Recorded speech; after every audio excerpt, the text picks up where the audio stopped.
Got the transmission fully assembled, painted. It's ready to go in the truck.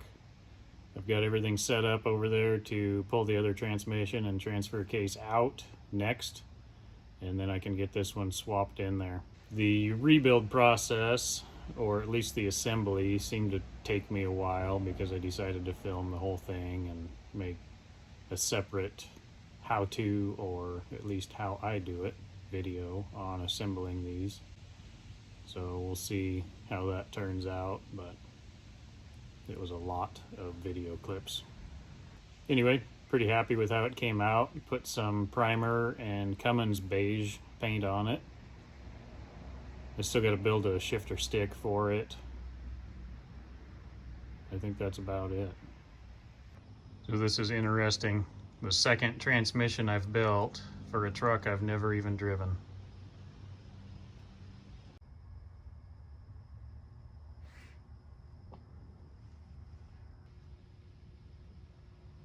Got a heavy duty transmission jack. This is made for Class 8 trucks. So it works really good to pull the transmission, transfer case, everything out in one shot. We've got this temporary transmission crossmember that I built just for the mock-up procedure, basically.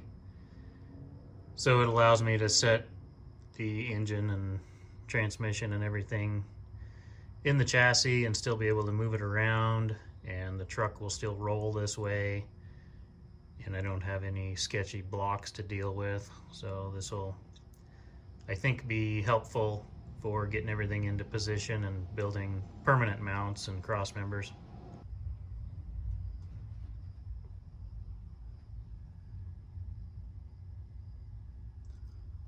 Pretty easy with the right tools.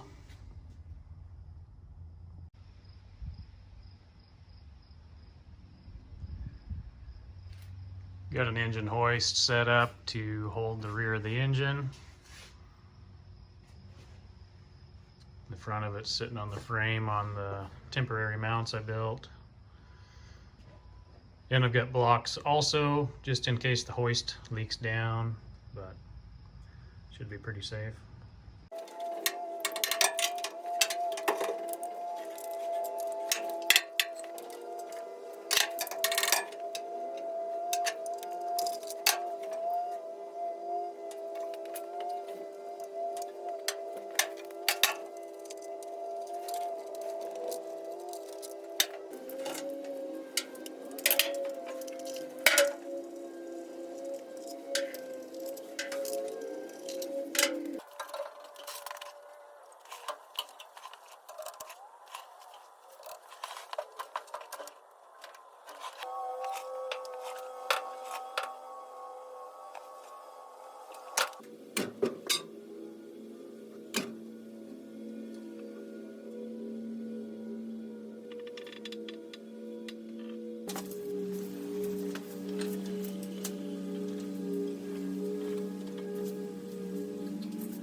Pulled the Getrag and the black box and the NP205 out as an assembly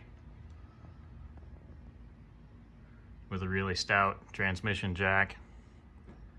And now I got to separate the transmission, and I'm gonna do a little more cleanup and paint that transfer case, and we'll get the new transmission bolted up.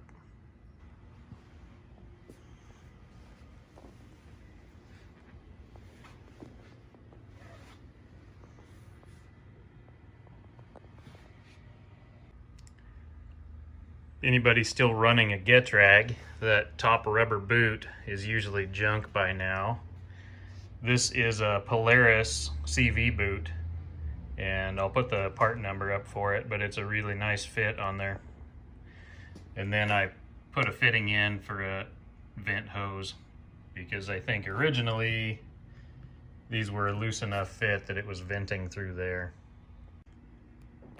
So I just put a couple bolts in the transmission mount, and I've got this other little bracket here that bolts on to support the transfer case, and it works really good. Now I've got a Getrag that's ready to go into another project, and luckily I've got lots of other projects. This jack just goes high enough that I can get the transfer case unbolted and sitting on the table. So I'm going to take all these studs out and replace them. I've got brand new grade 8 studs. So otherwise I wouldn't separate the transfer case off of the black box. Yeah, remember that time I forgot to drain the oil out of the 2-speed before I removed the transfer case? I remember it like it was 5 minutes ago.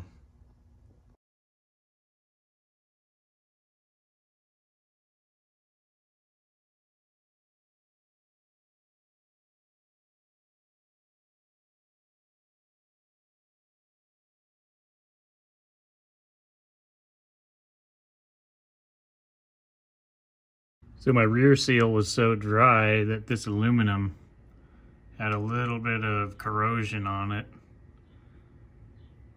and also the crank surface. So I stuffed some shop towel in there and went around it with a 3M pad, got it cleaned up really nice. These new seals, you install them dry, but technically, according to Cummins, they want a little bit of soap and water used as a lubricant to install them. So since I had the transmission off the engine, I decided to go ahead and pull the engine out, and I'm going to cut these stock engine mounts off the frame, get that all cleaned up, just make it a little bit easier with the engine out of the way. I could have done it either way, but we'll do it the easy way. Got the engine out on the ground here. I'm going to put a new rear main seal in it.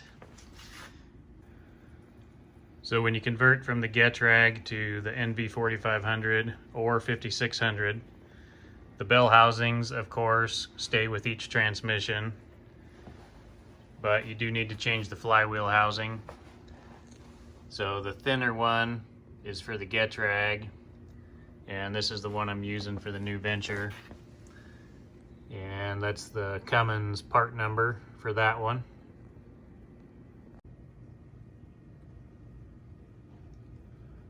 Considerable difference in thickness on these two different housings.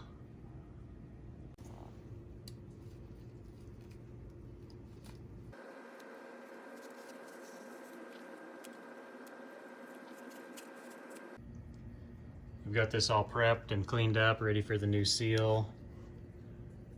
I used a rag with some brake cleaner and also a 3M pad in here to clean up the old residue from the old seal. Put a little soapy water on the outside of that seal.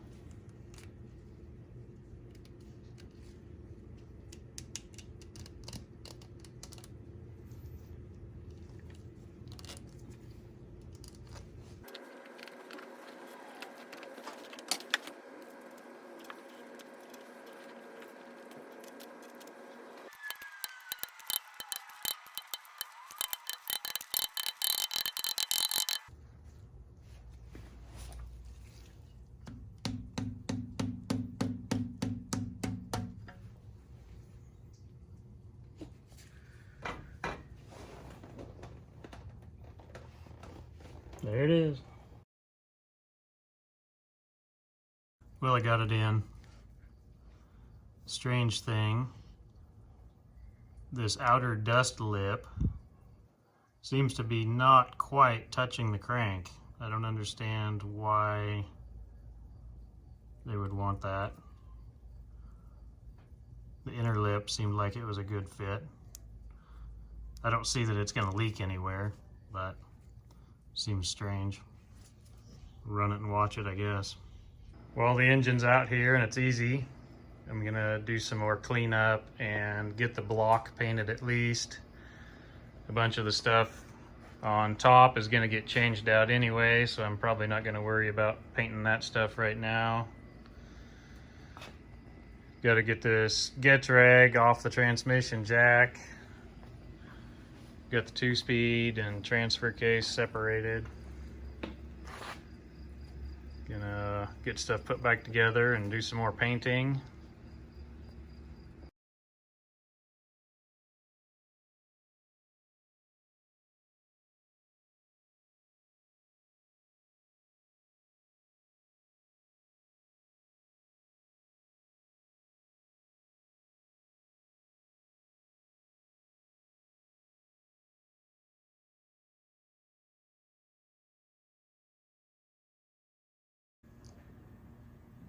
Just got a bunch of stuff cut off of this frame and all cleaned up.